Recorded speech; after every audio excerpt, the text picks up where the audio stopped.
पहलवानों का दिल्ली के जंतर मंतर पर प्रदर्शन आज तीसरे दिन भी उसी तरह जारी है। पहलवानों का प्रदर्शन दरअसल जिन मांगों को लेकर है वो मांगे बहुत महत्वपूर्ण हैं। कुछ आरोप लगाए गए हैं फेडरेशन के अध्यक्ष पर और भारतीय जनता पार्टी के सांसद भी हैं उन पर। बृजभूषण, उन पर जो आरोप हैं उसमें यौन शोषण का आरोप भी लगाया गया है और पहलवानों का कहना है कि उसके सबूत हमारे पास मौजूद हैं। कुछ लड़कियां हैं जो उस पर बात रखने को तैयार हैं। मौका लगा तो उस पर बात रखवाई भी जाएगी, उन्हें सामने भी लाया जाएगा और माननीय न्यायालय के समक्ष तमाम सबूत पेश भी किए जाएंगे। लेकिन अभी सरकारी स्तर पर इस पूरे मामले में बातचीत चल रही है। आपको ये भी बता दूं कि खेल मंत्री अनुराग ठाकुर से कुछ पहलवानों ने मुलाकात भी की। इस पूरे मामले पर लंबे समय तक, देर रात तक बैठक भी चली, लेकिन किसी तरह का कोई हल नहीं निकला। उनके ज़रिए कहा गया कि हमें बातचीत करनी है, बातचीत करेंगे और उनका जवाब हमें मिल जाए बृजभूषण का, उसके बाद कोई ना कोई फैसला इस पर लिया जाएगा। लेकिन उससे पहले आपको बताऊं कि कल किस तरह से बबीता फोगाट, जो कि सरकार में मेंबर भी हैं, वो सरकार में एक तरह से जो बताया जा रहा है और उनके ज़रिए कहा जा रहा है कि मैं यहाँ भी हूँ, मैं वहाँ भी हूँ, मैं पहलवान पहले हूँ और मैं सरकार में कोई पदाधिकारी बाद में हूँ।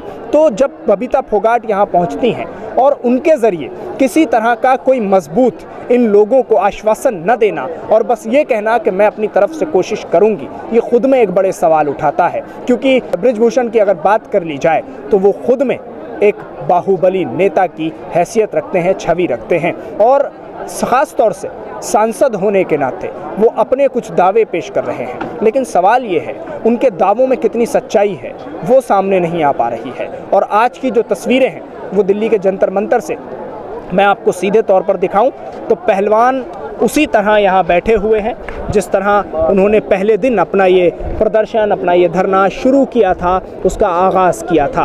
अब यहाँ उनके परिवार वालों ने भी धीरे धीरे आना शुरू कर दिया है। ये तस्वीरें इस वक्त जो आप सीधे तौर पर देख पा रहे हैं वो दिल्ली के जंतर मंतर की तस्वीरें हैं।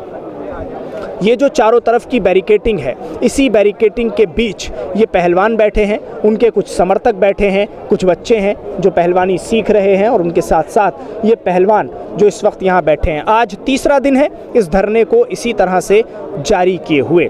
3 दिन हो गए हैं और लगातार ये धरना उसी तरह जारी है। अभी भी पहलवान आपको नज़र आ जाएंगे अपनी स्क्रीन पर जो इस वक्त यहाँ बैठे हुए हैं। इन्होंने कहा है कि हमारी मांग सीधी है और उसी मांग के तहत हम अपनी आवाज़ उठा रहे हैं, उठाते रहेंगे जब तक सरकार की तरफ से मजबूत और क्लियर तौर पर कोई ऐसा जवाब नहीं मिल जाता कि बृजभूषण और उनकी पूरी टीम को बर्खास्त नहीं कर दिया जाता। तो वहीं बृजभूषण का कहना है कि आज मैं प्रेस कॉन्फ्रेंस करूंगा और प्रेस कॉन्फ्रेंस करके कुछ चीज़ें हैं जिनको सामने लाऊंगा। उन्होंने एक बयान भी जारी किया जिसमें यह कहा गया कि अगर मेरी ज़बान खुल गई तो एक सुनामी आएगी। तो वहीं जो पहलवान हैं वो साफ तौर पर कह रहे हैं कि इस बात का ही तो इंतज़ार है, आप ज़बान खोलिए तो सही, देखते हैं कि आप ज़बान खोलेंगे तो आखिर क्या बोलेंगे। तो अब ये दिल्ली का जंतर मंतर जो इस वक्त चारों तरफ से आप देखिए ज़रा आप देखिए ज़रा इसको अपनी स्क्रीन पर किस तरह से बैरिकेटिंग के ज़रिए इसको पूरी तरह से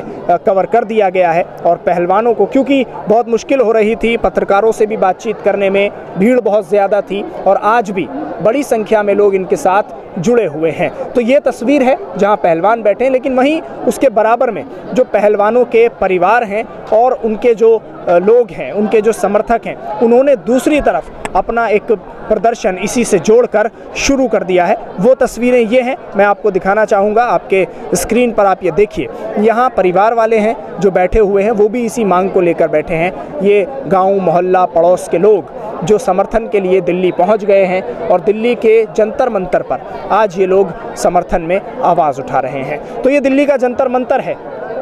खेल मंत्री अनुराग ठाकुर के बयान के बाद, उनके आश्वासन के बाद इस वक्त होना तो ये चाहिए था कि एक ऐसा आश्वासन होता कि जिसके बाद यहाँ से पहलवानों को हटना पड़ता और यहाँ से ये लोग उम्मीद के साथ जिसके साथ आए थे वो यहाँ से पूरी होकर जाती। लेकिन भारतीय जनता पार्टी में आज तीसरे दिन भी कोई सुनवाई नहीं हुई है, किसी तरह की कोई बात नहीं सुनी गई है। बात सुनी ज़रूर गई लेकिन उस पर कोई अमल नहीं हो रहा है। ये खुद में एक बड़ा सवाल है, क्योंकि बृजभूषण भी, मैंने जैसा पहले कहा आपसे, कि मजबूत छवि रखते हैं, लेकिन जो आरोप है वो भी कहीं ना कहीं झूठे तो नहीं हैं, क्योंकि इतने बड़े आरोप झूठा नहीं लगाया जा सकता। इतने बड़े आरोपों को झूठ के आधार पर नहीं रखा जा सकता और ना ही इतनी बड़ी संख्या में लोग साथ में जुड़ सकते हैं। अब देखना है कि खिलाड़ी जिस वादे को लेकर और जिस मांग को लेकर यहाँ बैठे हैं कि तब उठेंगे जब सरकार पक्का आश्वासन देगी, तब उठेंगे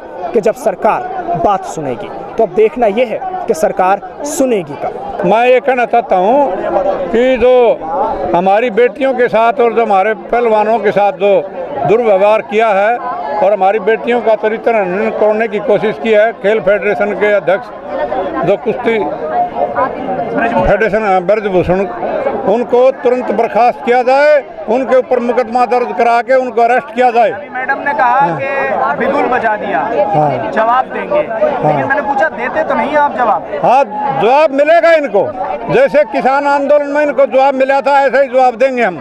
सारे देश के लोग समझ चुके हैं इनकी जो चाल चरित्र चेहरा है इनका।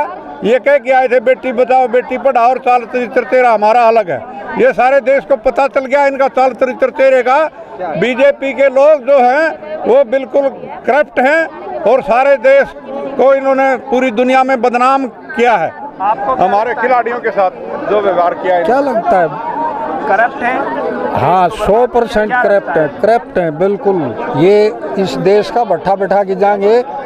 खिलाड़ियों के लिए इतने लड़कियों ने इस तरह का इल्ज़ाम को लगा के दिखाओ ना अपने आप पर, अंतर्राष्ट्रीय खिलाड़ी, और इस तरह की बात को लगा के दिखाओ अपने ऊपर, कौन लगा लेगा? जब सिर पर से पानी गुजर गया है उसके बाद इन लड़कियों ने, इन खिलाड़ियों ने ऐसी बात कही है। इसमें जरूर कोई न कोई बकवासबाजी है।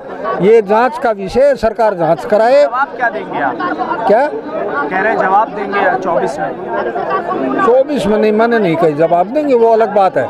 हम तो ये कहते हैं कि भाई हम खिलाड़ियों को पूरी तरह से कोऑपरेट करेंगे। दादरी जिले की 7 खाप आज हाजिर हैं यहाँ, और हम भविष्य तक चला गया है ये मुद्दा। हाँ, खापों ये 50 गाड़ियाँ आई हैं आज दादरी से। ये प्रधान जी खड़े हैं, 7 खापों के प्रधान हैं। हमारा एक ही उद्देश्य है कि खिलाड़ियों की समस्या का सरकार समाधान करे और जैसा खिलाड़ी हमारे से सहयोग चाहेंगे, हम उनसे विचार विमर्श करके हम समय समय के अनुसार जो भी परिवर्तन परिस्थिति के अनुसार होगा हम उनको सहयोग देते रहेंगे। पूरी तरह से हम सच्चाई और ईमानदारी चाहते हैं। सरकार इनकी बात सुने और उसका निष्पक्ष जांच करवा के उसका समाधान निकाले और कुश्ती फेडरेशन के अध्यक्ष को तुरंत प्रभाव से बर्खास्त किया जाए।